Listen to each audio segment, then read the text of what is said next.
Sending JavaScript values to our Elm program is done via flags, and they're an important part of any serious Elm program once you learn how to handle them properly.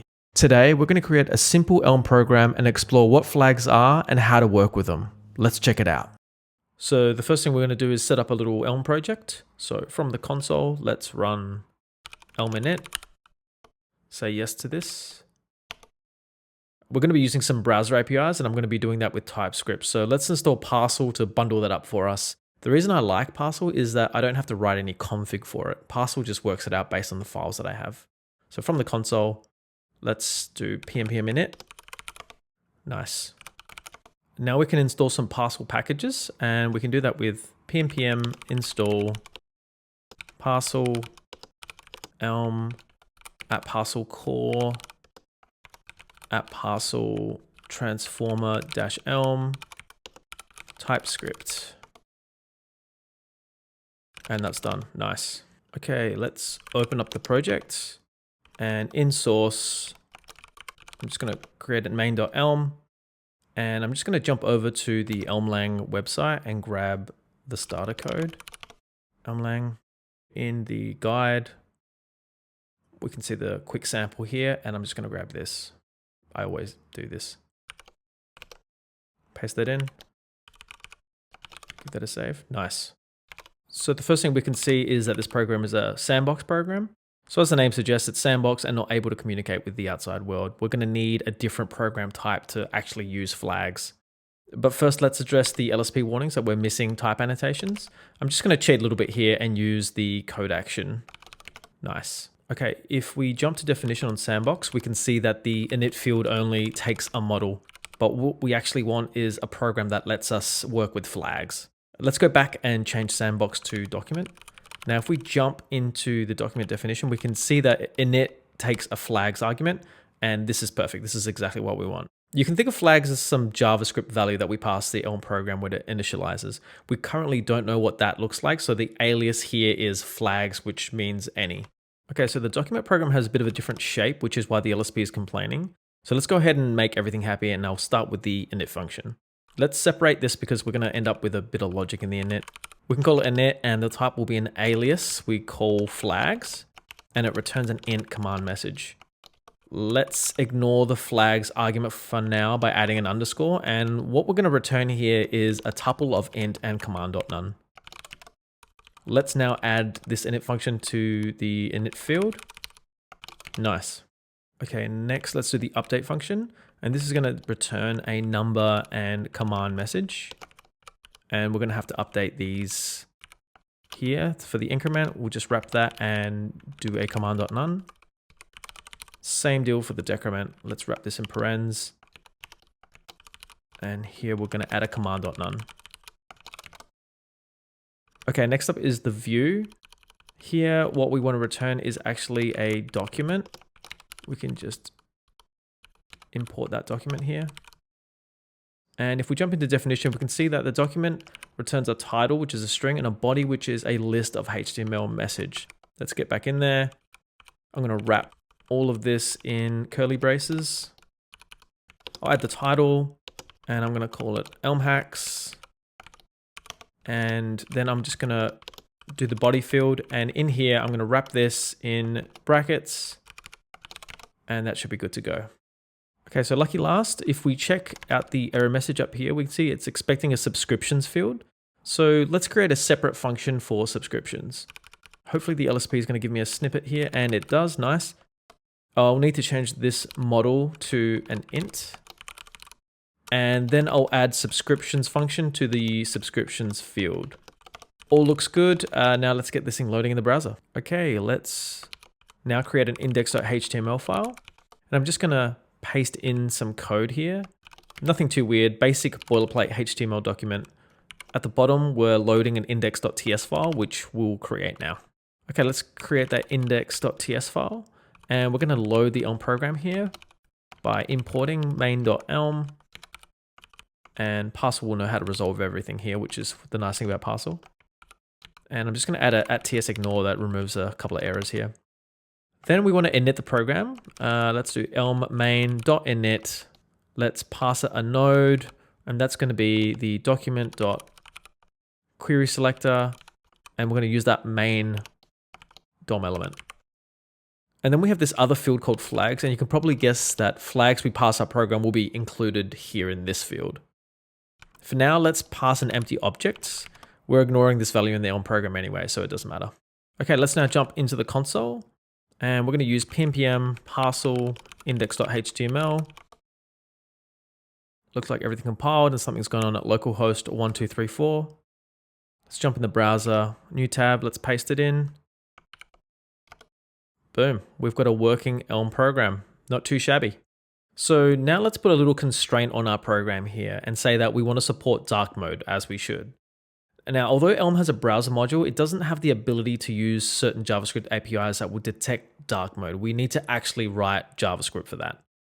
And the best time to do that is when the program initializes. So we know up front if the user prefers dark mode, then we can do all our styling mumbo jumbo to handle that.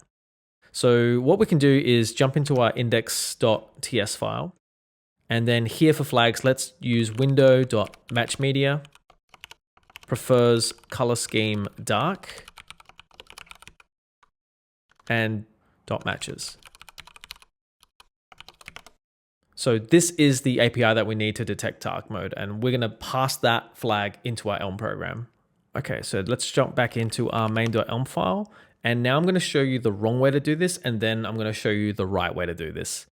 Because we've set the flag field to a Boolean, and the flags field in this init here is a generic type, we could actually just change this and set it to a bool. And let's also make sure we add it in our main as well. Great. Let's actually now use the flags argument. Let's create a let block. And in here, let's print out a debug.log dark mode, and then pass it our flags argument there. In the browser, let's open up DevTools. And in the console, you can see that we are getting an actual value of true. Awesome. The user prefers dark mode. Job done, right? Well, not really, because the way we're handling this is by explicitly setting it to a bool.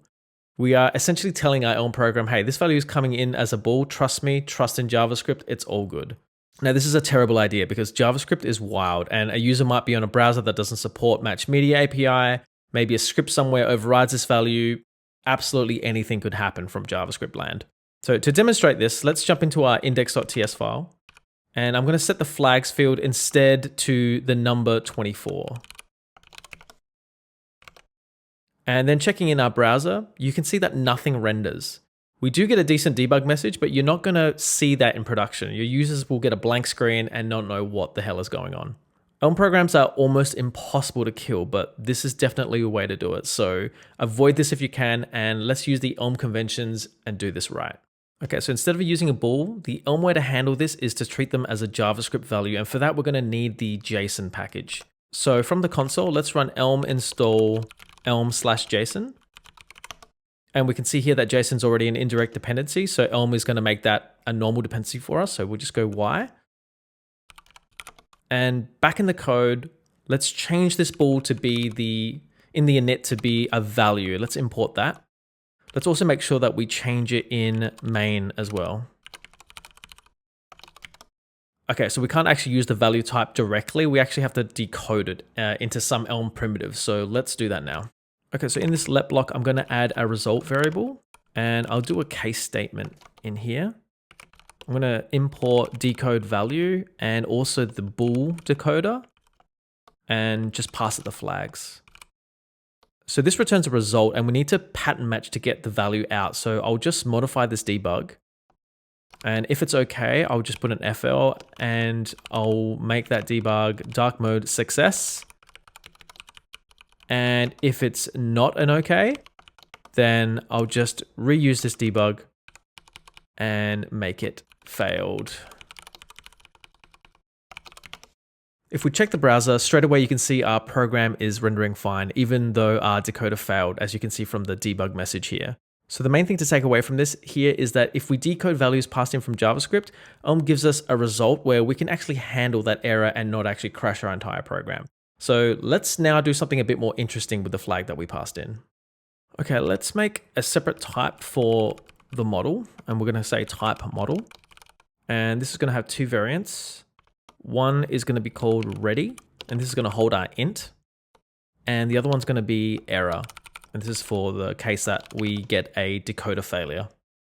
Let's now replace all our ints to our model type. The init subscriptions is going to need it. Main. And we're also going to need to do update. So number here is going to be model, and also our view down here will take a model. Okay, nice. Let's now make good on our init function. And let's move our case statement to the main body. Okay, so instead of debugging here, let's actually return something legit. Here, we're going to actually return, this is the okay, so we're going to return ready and pass it 0. And for the error case, we're going to actually return error. And let's actually update this error variant to take a string so we can actually log something. So here, it'll take a string. Down here, we'll set the string to failed to decode flags. Okay, nice. Let's now check out our update. In update, we can just pattern match on the model. And if we're ready, then we're just going to put an M here. We just do what we're doing. Let's just set the error case here. So for the error case, we're just going to return model and command.none, and that's just like doing nothing. And let's now update the ready case here. So here, this is going to need to be ready. And then we're going to wrap these guys in parens. Same deal for this one. This is going to be ready. And let's wrap these in parens as well. Nice. Let's now do our view. Okay, so same deal here. Let's do our case statement on the model. And we'll get our ready and pluck out the M. And let's handle our error. And for the error, let's do error with error. And here, let's actually render a text node and pass it that error string. Okay, I'm just going to update the actual model here to be M. Save that. Nice. Okay. If we check the browser, and let's just do a refresh here because Parcel's a little confused.